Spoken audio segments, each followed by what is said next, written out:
The lie you were told is that competence is a currency. You were taught that if you optimize your output, solve complex problems, and outwork your peers, you will trade that competence for promotion, compensation, and security. The truth is entirely different. In the modern corporate structure, extreme competence is a liability. You know the exact feeling. It is a specific type of institutional vertigo. You hit every key performance indicator. You salvage the accounts that others mismanaged. You are the structural, load-bearing pillar of your department. Yet, year after year, you watch aggressively average colleagues ascend the hierarchy while you remain static. You sit in performance reviews listening to vague feedback about leadership presence or visibility, while your objective metrics outpace the entire floor.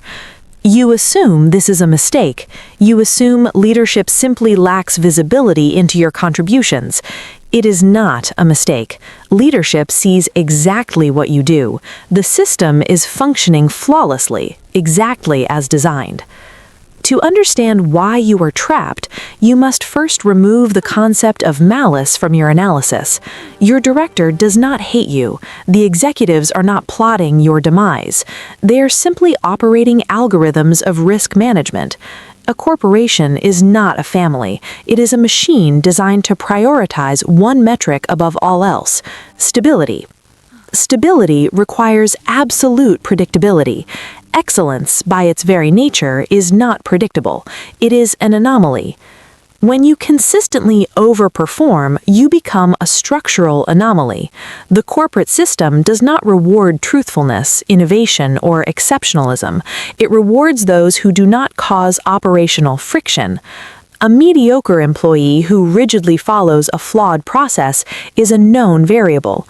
A top performer who bypasses the process to achieve a superior result is an unmanaged risk. The system will always neutralize the risk to protect the process. The mechanism of this neutralization is the competency trap. You believe your high output makes you undeniable. The system views your high output as a quarantine zone. Consider the basic economics of your position. If you are operating at maximum efficiency, generating 3 times the output of a standard employee, promoting you creates a catastrophic operational vacuum. To move you up to management, the company must now hire, train, and onboard 3 new people just to replace your baseline output. That is a massive capital expenditure and a high-risk transition. Conversely, leaving you exactly where you are guarantees high yield at a fixed, low cost. Your reward for hyper-efficiency is structural paralysis. You are too valuable to promote and too critical to lose.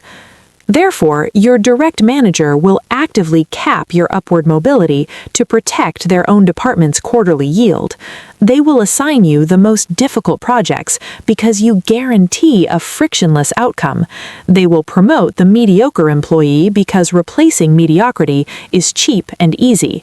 You are punished not because you failed, but because replacing you destroys their profit and loss ratio. You are no longer viewed as an employee. You are classified as infrastructure. As you remain locked in this operational quarantine, you accumulate tenure. This triggers the second systemic mechanism, the memory threat. You begin to see the cycles. You remember the software migration from 3 years ago that failed miserably. You remember the high-priced consultants who prescribed the exact same departmental restructuring 5 years ago, which resulted in a 20% loss in client retention. This makes you dangerous. Corporations operate on a foundation of collective amnesia. Executive leadership relies on a high turnover rate of ideas to justify their compensation.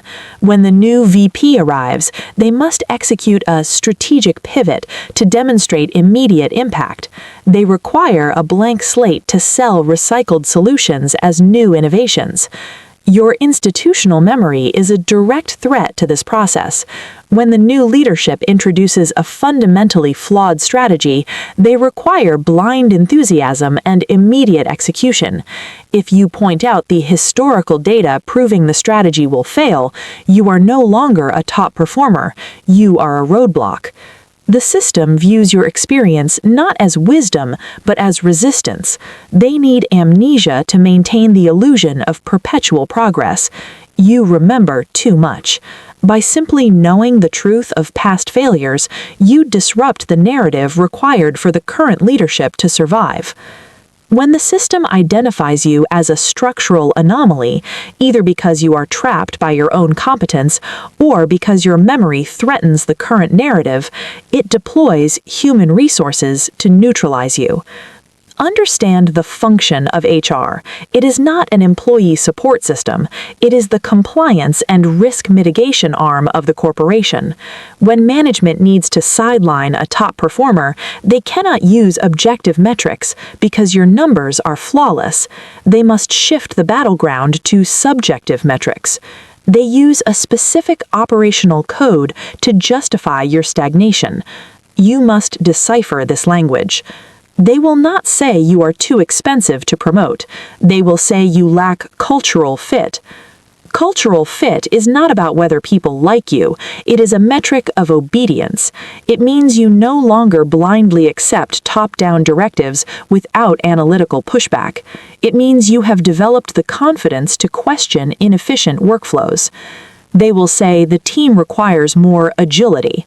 Translate this. Agility is corporate code for the willingness to perform uncompensated labor outside of your designated job description. It means operating without boundaries.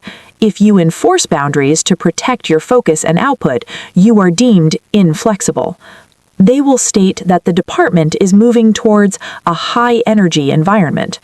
High energy means a junior employee who lacks the leverage to say no, who possesses zero institutional memory, and who costs exactly half of your current salary. When HR deploys these terms in your performance reviews, it is not a plan for your development.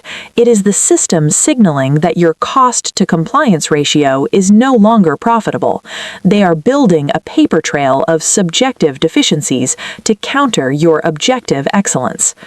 Do not wait for the system to suddenly recognize your value. It already recognizes your value and it is actively using it against you. Stop operating under the illusion of meritocracy. Meritocracy is a marketing concept designed to extract maximum effort for minimum compensation. The corporate world is an economy of leverage, and currently you are handing all of it to a machine that does not know your name. To survive and advance, you must change your operational parameters immediately. First, control your own narrative. Never give a company 100% of your capacity. If you operate at maximum output, that output becomes your new baseline. When you inevitably drop to 90%, you will be penalized for a decline in performance. Establish a baseline of 70%. Let that be perceived as your maximum. Keep the remaining 30% in reserve to deploy only when it directly benefits your own strategic advancement, not the company's baseline. Second, create financial leverage outside the corporate structure. A worker who relies entirely on their next paycheck to survive is a worker who will accept systemic extraction, build capital, reduce dependencies. The ability to walk away from a negotiation table is the only metric of power the system respects. Finally, recognize loyalty for what it actually is. Loyalty is a one-way mechanism designed to prevent you from seeking better market rates for your labor. It is an illusion. Do not internalize the success or failure of the corporation. View your employment strictly as a business-to-business transaction. You are a sovereign service provider. The corporation is your current client. You trade a highly specific set of skills for capital. When the contract no longer serves your strategic interests, or when the client begins to penalize you for your own efficiency, you terminate the agreement and find a better buyer for your services. The system will never save you. The system will only optimize you until you break. You must outmaneuver it.